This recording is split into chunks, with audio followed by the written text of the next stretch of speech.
अपने channel Rajasthan GK 2.0 पे। और मेरा नाम है बलराम योगी और अपन चर्चा किसके बारे में कर रहे हैं? राजस्थान की ज्योग्राफी के बारे में। तो जैसा कि पिछली क्लास में मैंने आपको अरावली पर्वतमाला से संबंधित महत्वपूर्ण बिंदुओं के बारे में बताया था और अरावली पर्वतमाला अपनी कंप्लीट हो चुकी थी। तो मैंने अब तक आपको पूर्व का मैदान और दक्षिणी पूर्वी पठारी भाग, उसके अलावा आपको बताया अरावली पर्वतमाला के बारे में। और आज अपन पढ़ेंगे जो डॉक्टर रामलोचन सिंह है, जिसने 1971 में राजस्थान का 4 भौतिक प्रदेशों में वर्गीकरण किया था। तो अपन आज चर्चा करने वाले हैं चौथे वर्गीकरण की। और चौथा वर्गीकरण कौन सा है? थार का, थार मरुस्थल। चर्चा किसकी करेंगे अपन? थार मरुस्थल की। मैंने अभी तक आपको यह बताया, रामलोचन सिंह के 3 वर्गीकरण आपको बता दिए। ये चौथा वर्गीकरण है थार मरुस्थल। तो बात करते हैं अपन थार मरुस्थल की। तो थार मरुस्थल की परिभाषा की बात करें अपन। थार मरुस्थल की परिभाषा मैंने अभी तक आपको बताया थार मरुस्थल की परिभाषा किसने दी। पहली बात तो किसने दी, या अपन चर्चा करें इस थार मरुस्थल की परिभाषा कब दी। पहले नंबर पे अपन बात करें इसकी परिभाषा कब दी गई, तो इसकी परिभाषा दी गई थी 1949 में। मैंने अभी तक आपको बताया इस थार मरुस्थल की परिभाषा कब दी, तो इसकी परिभाषा दी गई 1949 में। और इसके पश्चात अपन बात करें थार मरुस्थल की परिभाषा किसने दी। अपन बात किसकी कर रहे हैं? इस थार मरुस्थल की परिभाषा किसके द्वारा दी गई, तो आप नाम बताओगे किसने दी? अबुर विले। क्या बताया मैंने आपको? इस थार मरुस्थल की परिभाषा कब दी गई, तो आप बताओगे सर 1949 में इस थार मरुस्थल की परिभाषा दी गई। और अगर आपसे पूछे किसके द्वारा परिभाषा दी गई, तो आप क्या बताओगे? सर इस अबुर विले के द्वारा परिभाषा दी गई। और जो ये अबुर विले इसने परिभाषा क्या दी उसके बारे में मैं बताता हूं आपको। तो पहले नंबर पे इसने क्या बात बताई? भूमि के उपजाऊ पोषक। मैंने क्या बताया आपको? भूमि के उपजाऊ पोषक तत्वों का नष्ट होना ही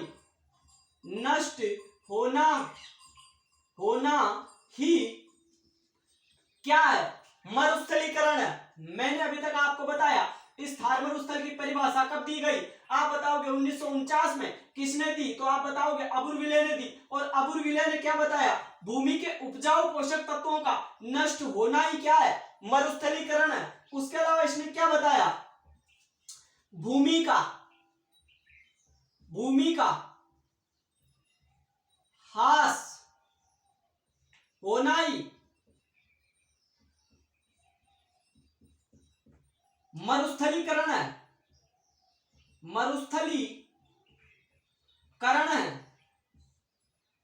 मैंने अभी तक आपको बताया इस थार मरुस्थल की परिभाषा कब दी गई, तो आप बताओगे सर 1949 में दी। किसने दी? अबुर विले ने दी। और अबुर विले ने क्या बताया? भूमि के उपजाऊ पोषक तत्वों का नष्ट होना ही क्या है? मरुस्थलीकरण है। उसके अलावा भूमि का ह्रास होना ही क्या है? मरुस्थलीकरण है। तो मैंने अभी तक आपको यह बताया इस मरुस्थलीकरण की जो मरुस्थल है थार मरुस्थल, इसकी परिभाषा कब दी, किसने दी, और परिभाषा में अबुर विले ने क्या बताया। इसके पश्चात अपन आगे की बात करते हैं। तो थार मरुस्थल की अपन चर्चा कर रहे हैं। और आपसे पूछे इसका निर्माण कब हुआ, अगर आपसे पूछे इस थार मरुस्थल का निर्माण कब हुआ, तो आप क्या बताओगे? नियोजोइक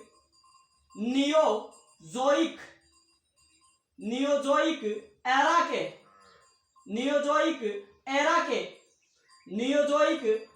के परमो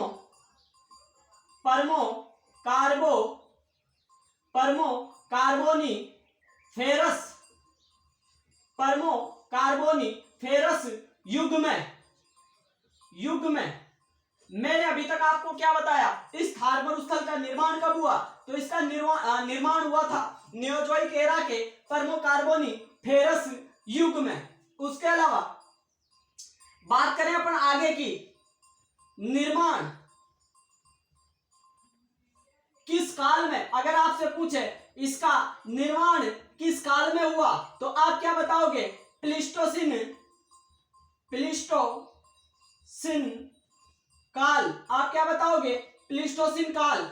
अभी तक मैंने आपको दो बातें बताई, इसका निर्माण हुआ नियोजोइक एरा के परमो कार्बोनिफेरस युग में, इस थार मरुस्थल का निर्माण हुआ, और फिर मैंने आपको बताया निर्माण इसका किस काल में हुआ, तो आप क्या बताओगे, सर इसका प्लीस्टोसिन काल में निर्माण हुआ।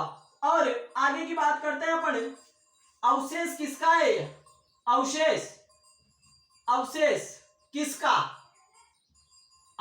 किसका, कौन, ये थार मरुस्थल किसका अवशेष है, तो आप क्या बताओगे, टेथिस सागर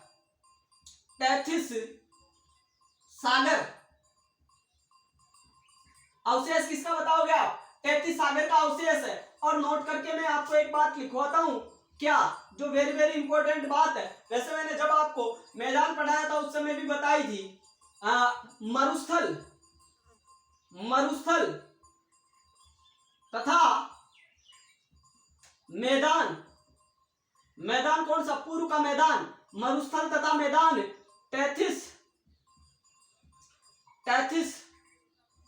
सागर के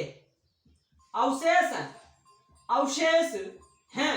अभी तक मैंने आपको तीन बातें बताई, निर्माण हुआ इसका नियोजोइक एरा के प्रमुख कार्बोनिफेरस युग में, इसका निर्माण किस काल में हुआ तो आप बताओगे प्लीस्टोसिन काल में, अवशेष किसका है तो आप बताओगे टेथिस सागर। उसके अलावा मैंने आपको नोट में ये बात लिखवाई, ये मरुस्थल तथा मैदान किसके अवशेष है तो आप बताओगे सर टेथिस सागर के अवशेष है। इसके पश्चात अपन आगे की बात करते हैं, तो ये थार मरुस्थल कैसा है, अगर आपसे पूछे ये थार मरुस्थल कैसा है तो आप क्या बताओगे, राजस्थान का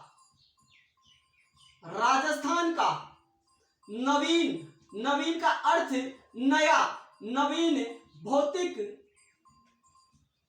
प्रदेश।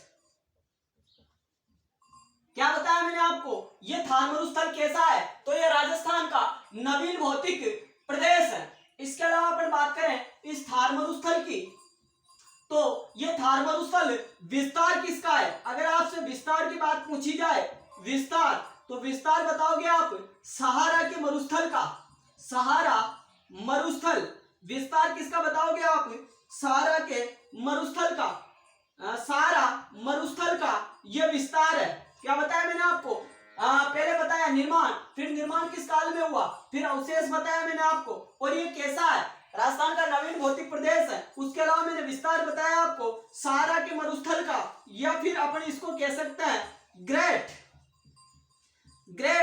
आर्कटिक पेलियो मरुस्थल। क्या नाम बताया मैंने आपको, इसका अन्य नाम बताया ग्रेट आर्कटिक पेलियो मरुस्थल।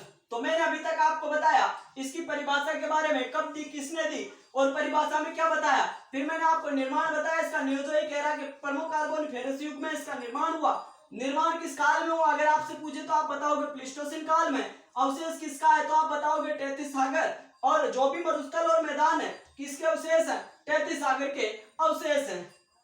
फिर मैंने आपको बताया ये थार मरुस्थल कैसा है तो ये राजस्थान का नवीन भौतिक प्रदेश है। उसके अलावा मैंने विस्तार बताया आपको सहारा के मरुस्थल का, या अपन कह सकते हैं ग्रेट आर्कटिक पेलियो मरुस्थल का यह विस्तार माना जाता है, क्या, थार मरुस्थल। लेकिन आप मेरे से बोल सकते हो सर यह सहारा मरुस्थल का विस्तार कैसे है, सहारा मरुस्थल का विस्तार कैसे है, तो मैं आपके सामने इसकी अब पुष्टि करने वाला हूं। यह सहारा मरुस्थल या फिर ग्रेट आर्कटिक पेलियो मरुस्थल का विस्तार कैसे है, कौन सा मरुस्थल, थार मरुस्थल। तो इसके बारे में अपन चर्चा करते हैं, आप इसको नोट आउट कर सकते हो। इसके पश्चात अपन आगे की बात करते हैं।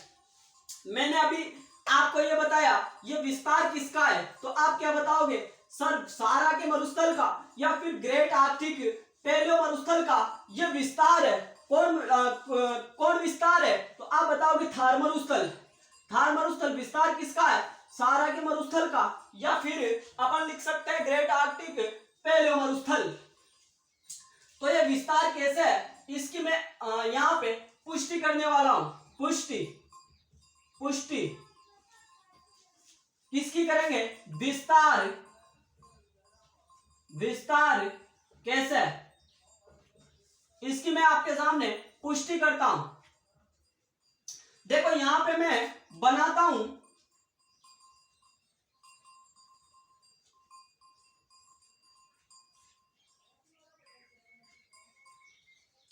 ये बनाया मैंने आपके सामने अफ्रीका। और अफ्रीका में आपको पता होगा कौन सा मरुस्थल है, सहारा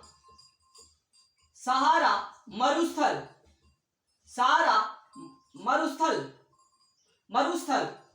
मैंने अभी आपके सामने अफ्रीका महाद्वीप बनाया और यहाँ पे बना दिया मैंने आपके सामने सहारा मरुस्थल। ये कौन सा मरुस्थल बनाया आपके सामने, सहारा मरुस्थल। यहाँ पे बात करते हैं अपन अरब देशों की। यहाँ पे कौन सा देश है, अरब देश। और यहाँ पे अपन बात करें, यहाँ पे अपन बात करते हैं पाकिस्तान की, पाकिस्तान। और यहाँ पे बात करें अगर अपन तो यहाँ पे क्या है अपना इंडिया, भारत। यहाँ पे लिखता हूं मैं भारत। और भारत में आपको पता है राजस्थान में अरावली पर्वतमाला। तो मेरे कहने का तात्पर्य समझना आप, मैंने यहाँ पे अरब देश बनाया, यहाँ पे अफ्रीका महाद्वीप बनाया, यहाँ पे अरब देश, यहाँ पे पाकिस्तान और यहाँ पे भारत लिखा। तो होता क्या है, यहां से हवाएं चली किस दिशा में, इस दिशा में हवाएं चली, इस दिशा में ऐसे हवाएं चली। तो हवाएं किस दिशा से चली, आप क्या बताओगे, दक्षिण पश्चिम से, दक्षिण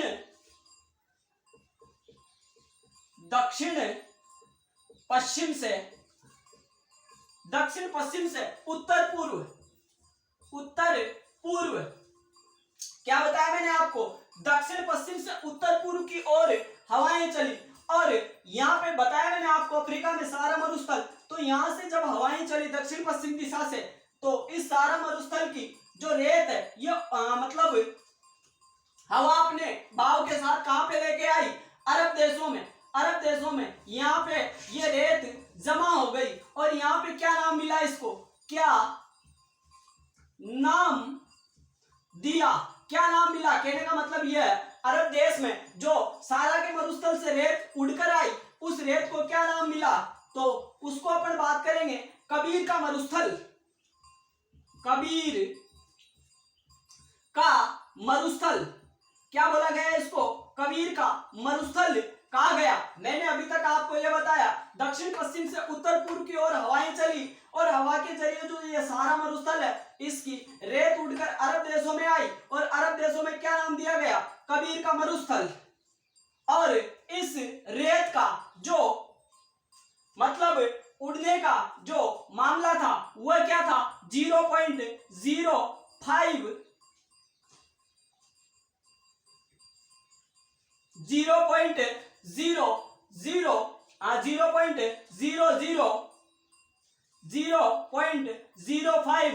किलोमीटर प्रति ईयर। वाई का मतलब आप साल से लेना, कहने का मतलब इस रेत का ये जो मतलब उड़ने का जो मामला था ये एक साल में कितनी जाती थी, 0.05 किलोमीटर प्रति ईयर के हिसाब से। तो मैंने आपको बताया दक्षिण पश्चिम से इधर उत्तर पूर्व की ओर हवाएं चली और सहारा के मरुस्थल से जो रेत उड़कर अरब देशों में आई उसको क्या नाम मिला, कबीर का मरुस्थल। यहां तक मैंने आपको बता दिया है। इसके अलावा ये रेत फिर से उड़कर यहाँ पे आई, कहां पे, पाकिस्तान में। और पाकिस्तान में क्या नाम मिला इसको, पाकिस्तान में क्या नाम मिला आप बताओगे, चेलिस्तान का मरुस्थल। मरुस्थल। क्या बताया मैंने आपको, ये जो रेत, सारा मरुस्थल की रेत जो उड़कर पाकिस्तान में आई, उस पाकिस्तान में क्या नाम मिला इसको, चेलिस्तान का मरुस्थल। उसके बाद में बात आती है अपने भारत की, और ये रेत उड़कर जब अपने भारत में पहुंची तो इस भारत में क्या नाम मिला इसको, भारत में नाम मिला इसको थार मरुस्थल। लेकिन आप मेरे से ये पूछ सकते हो सर इस रेत का यहाँ पे जमाव कैसे हुआ, तो आपको पता होगा इस दिशा में क्या है, हिमालय पर्वत। तो हिमालय पर्वत ने इस रेत को आगे नहीं जाने दिया और ये भारत में थार मरुस्थल के रूप में जमा हो गई। तो अभी तक मैंने आपको बताया ये जो थार मरुस्थल है ये विस्तार किसका है, तो आप बताओगे सर सहारा की मरुस्थल का ये विस्तार है। और कैसे है, तो मैंने आपको बताया इधर दक्षिण पश्चिम से उत्तर पूर्व की ओर हवाएं चली और इस सहारा मरुस्थल की रेत 0.05 किलोमीटर प्रति ईयर के हिसाब से उड़कर जब अरब देशों में पहुंची तो अरब देशों में इसको कबीर का मरुस्थल ये नाम मिला। फिर यही रेत जब आगे गई और पाकिस्तान में पहुंची तो पाकिस्तान में इसको चेलिस्तान का मरुस्थल, और जब ये अपने भारत में पहुंची रेत तो इसको थार मरुस्थल का नाम दिया गया, क्योंकि इधर क्या है, हिमालय पर्वत है उत्तर में, तो मजबूत अवरोध है जिसने इस हवा को और रेत को आगे जाने नहीं दिया। आप इसको अच्छी तरह से समझना और आप इसको नोट आउट भी कर सकते हो। इसके पश्चात अपन बात करेंगे थार मरुस्थल की, थार मरुस्थल का जो ढाल है उसकी। थार मरुस्थल का ढाल, थार मरुस्थल का ढाल, ढाल क्या बताओगे आप, उत्तर से दक्षिण।